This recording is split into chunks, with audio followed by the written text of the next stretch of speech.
Hello everyone, welcome to our channel Maxwell Study Hub.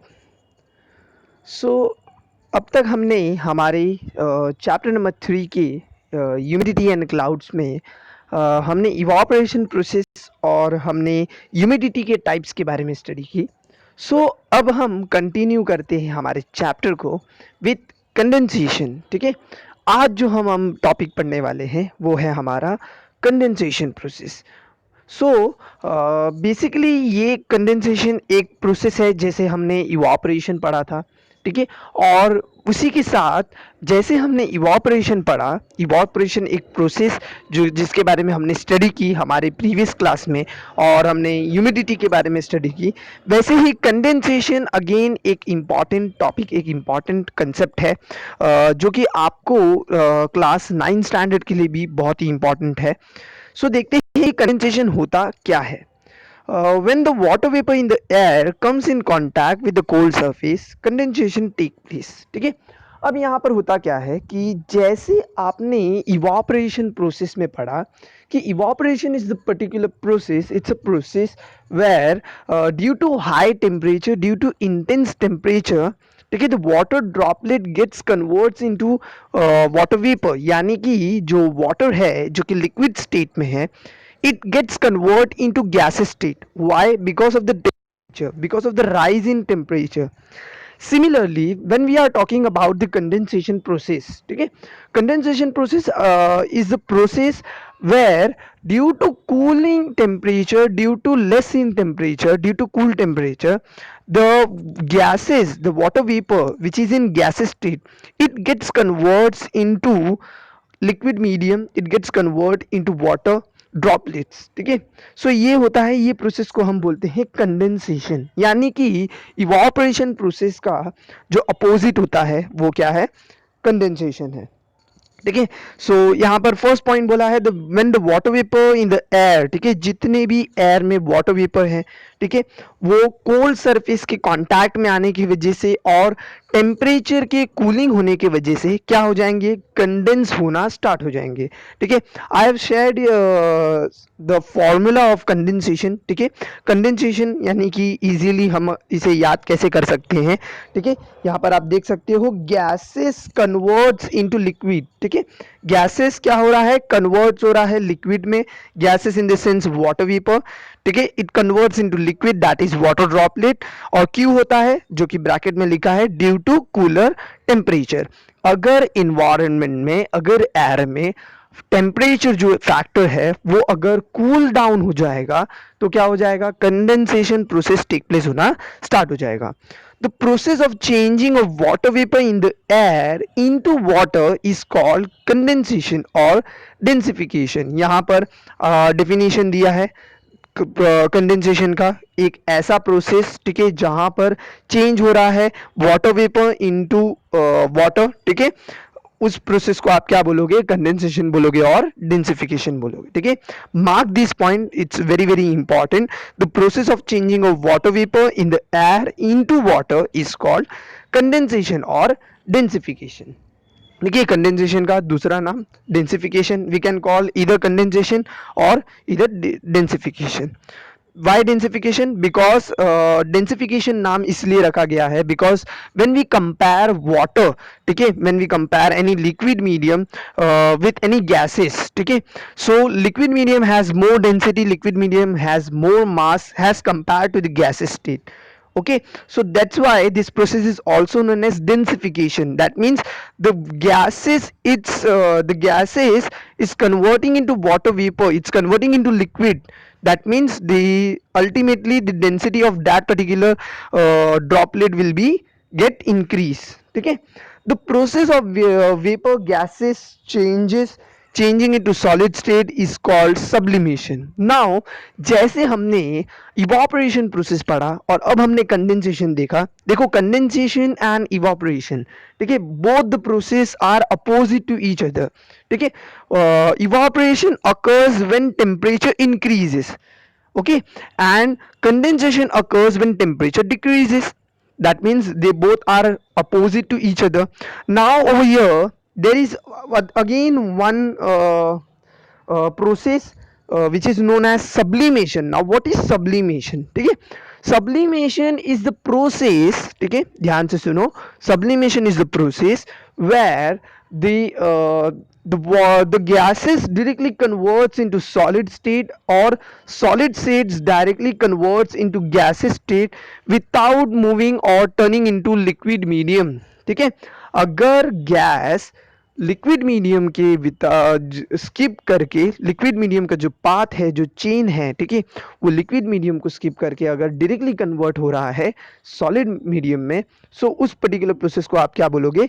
Sublimation बोलोगे। ठीक है, because sublimation में कैसा हो रहा है, देखिए जितना भी आपने लोअर स्टैंडर्ड में क्लास एट में ही आपने साइंस में पढ़ा होगा कि there are different different states, solid state, liquid state and gases state. ठीक है, so this all are the state of an object. ठीक है, सो कोई ये जो ऑब्जेक्ट के जितने भी स्टेट्स हैं, जब ये चेंज होंगे, जब ये कन्वर्ट होंगे, तो एक चेन ये फॉलो करते हैं। जैसे फॉर एग्जांपल एन आइस, ठीक है, आइस जो है, ठीक है, वो आइस जब गैसेस में कन्वर्ट होने से पहले वो लिक्विड में जाएगा, वो मेल्ट होगा, लिक्विड होगा, देन वो इवापोरेट होना स्टार्ट करेगा। ठीक है, जैसे जैसे टेम्परेचर बढ़ता जाएगा वैसे वैसे।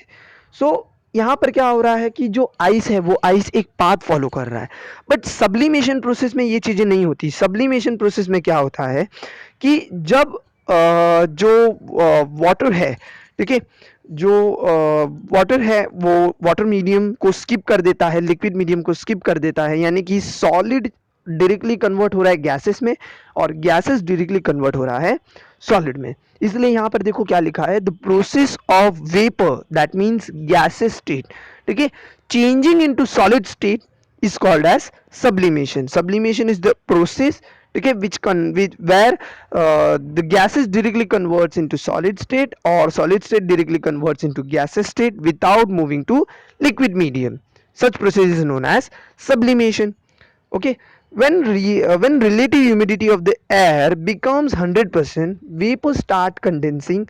Dew, frost and fog are the forms of condensation at the ground level, while clouds are forms of condensation at higher elevation. ठीक है, यहाँ पर क्या बोला है कि रिलेटिव ह्यूमिडिटी, यानी कि जब 100% एयर में रिलेटिव ह्यूमिडिटी हो जाएगा तो एयर कूलर डाउन हो जाएगा, बहुत टेम्परेचर डिक्रीज हो जाएगा, और ड्यू टू कूलिंग टेम्परेचर क्या होगा, यहाँ पर कंडेंसेशन प्रोसेस होना स्टार्ट हो जाएगा। ठीक है, कंडेंसेशन प्रोसेस होगा।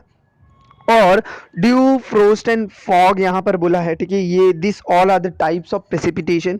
इन class 9 standard you all are going to learn in geography chapter number 5 precipitation, जहाँ पर आप प्रेसिपिटेशन के बारे में स्टडी करोगे कि प्रेसिपिटेशन एक्चुअली होता क्या है। ठीक है, जितना भी आप देखो, रेनफॉल है, स्नोफॉल है, हेलस्टोन है, this all are the types of precipitation. So ये आप लोग नेक्स्ट ईयर पढ़ने वाले हो, और नेक्स्ट ईयर आप लोग ड्यू, फ्रोस्ट एंड फॉग, इनके फॉर्मेशन के बारे में भी पढ़ोगे। क्लाउड के फॉर्मेशन के बारे में भी अभी आप पढ़ने वाले हो, ये क्लास 8 में, या हमारे चैप्टर में आगे वो है। ठीक है, और जब आप 9th स्टैंडर्ड में जाओगे तो इनके प्रेसिपिटेशन के बारे में पढ़ोगे, यानी कि रेनफॉल कैसे होता है, जितना भी स्नोफॉल है, हेलस्टोन है, कैसे फॉर्म होते हैं और कैसे ये प्रेसिपिटेट करते हैं। ठीक है, सो आगे यहाँ पर नॉर्मल रेनफॉल, जो हम कन्वेंशनल रेनफॉल बोलते हैं, उसके बारे में यहाँ पर बताया है। देखो क्या है, land and water get heated because of the heat of the sun. Air near the surface heats up, rises and becomes less dense. Hot air rises up. As it goes higher, the temperature of the air reduces and the moisture holding capacity of the air reduces. Relative humidity keeps increasing. The water vapor in the atmosphere turns into water and snow. ठीक है, same चीज़ें यहाँ पर, जैसे आप 9th में जाओगे तो डिटेल में पढ़ोगे, 8th स्टैंडर्ड में हूँ इसलिए मैं आपको समराइज करा देता हूँ, समरी में बता देता हूँ कि रेनफॉल यानी कि कन्वेंशनल एंड स्नोफॉल कैसे होता होगा। ठीक है, हमारे इन्वायरमेंट में अर्थ सरफेस के यहाँ पर जितने भी एयर है ये हीटेड होते हैं। क्यों? Because of the direct contact of the sun. ठीक है, यहाँ पर इतना हीट होता है, इतना ज़्यादा हीट होने की वजह से क्या होता है कि ये एयर अपवर्ड ब्लो करना स्टार्ट करते हैं, because over here the one process take place, that process you have already learn in previous class, in previous lecture, that was evaporation. बराबर, इवोपरेशन अभी अभी आपने पढ़ा ना, higher the temperature higher the evaporation rate. ठीक है, तो evaporation होने लगेगा और इवोपरेट होने की वजह से ये अप टू द स्काई चले जाएंगे। ठीक है, टूवर्ड्स द स्काई जाएंगे, टूवर्ड्स द स्पेस जाएंगे। एंड जैसे ही ये एटमॉस्फेरिक लेवल चेंज करेंगे, यहाँ पर होगा क्या कि moisture holding capacity, cloud form होना स्टार्ट हो जाएगा। और जैसे ही क्लाउड की मॉइस्चर होल्डिंग कैपेसिटी MHC, जो कि आपने इसके प्रीवियस लेक्चर में भी मैंने बताया था आप लोगों को, ठीक है, आप लोगों ने पढ़ा है उसके बारे में भी। सो ये MHC मॉइस्चर होल्डिंग कैपेसिटी खत्म हो जाएगा, रेन होना एंड स्नोफॉल होना स्टार्ट हो जाएगा। ठीक है, तो ये यहाँ पर एक्सप्लेनेशन दिया था कि कंडेंसेशन कब होगा। कंडेंसेशन हमेशा एटमॉस्फेरिक लेवल 2 पे होगा, यानी कि कंडेंसेशन विल ऑलवेज अकर, ठीक है, when the environment is cooler and when the environment temperature is less. ठीक है, सो उस वक्त पर यहाँ पर हमारा कंडेंसेशन प्रोसेस टेक प्लेस होगा। जैसे कि आप अगर हायर एलिवेशन पे जाओगे, एटमॉस्फेयर अर्थ सरफेस के नियर रहोगे, तो टेम्परेचर काफ़ी ज़्यादा होगा। और जैसे जैसे आप एटमॉस्फेयर को चेंज करके ऊपर की तरफ जाते रहोगे, ठीक है, एटमॉस्फेयर के टूवर्ड जाओगे, क्या होता जाएगा, टेम्परेचर डिक्रीज होता जाएगा। इसलिए ये हमेशा हायर एलिवेशन पे ही कंडेंसेशन होता है। ठीक है, देखो नेक्स्ट क्या बोला है, condensation. Because of the condensation fine particles of ice and water floats in the air at a great height, they accumulate around the dust particle in the air and becomes larger in size. Their accumulation together is called as cloud. ठीक है, cloud जो है वो कैसे बना है वो बताया है यहाँ पर, बिकॉज आपका नेक्स्ट टॉपिक जो है वो है रिगार्डिंग क्लाउड्स।